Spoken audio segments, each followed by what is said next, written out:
Evening, Adam. Good evening, Nigel. So, quarantine, give me your thoughts. Well, they're doing to the quarantine what they did with Brexit. They're watering it down. It's the Brino version of quarantine. I suppose if Mrs. May was still in there, she'd give Northern Ireland to China in exchange for free trade with Hong Kong. But what fools do they think we are? All it takes is one potential super spreader coming in from any country who has more than a handful of coronavirus cases, and the whole thing is for naught. We locked down our own country for months, and now we're going to open the airports. Well, they're open anyway. They're open anyway. Without a quarantine, it makes no sense at all.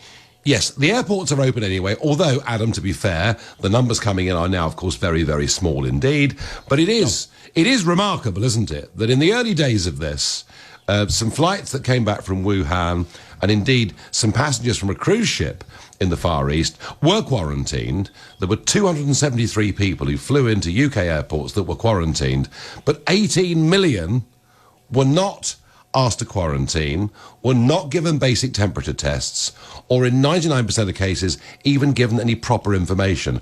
I'm angry at the way the government mishandled this. Are you?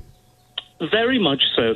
I mean, I remember saying in late January, early February, that if the borders were shut, we could avoid the worst of this. So instead, they did the opposite. And they even got worse, as you say. They knew what to do with quarantining arrivals, irrespective of their nationality. They happened to be from the UK.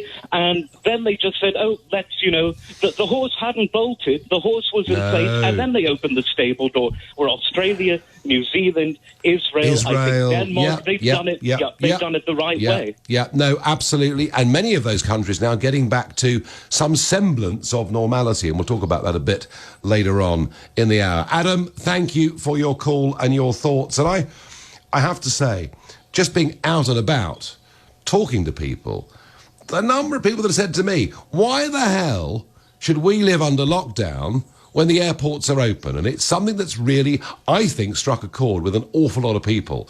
We now have a proposal from Boris Johnson to introduce quarantine, but it would seem not only are we not going to get that now for a full month after he told us it was coming, but that it's going to be watered down so much that it might actually be meaningless.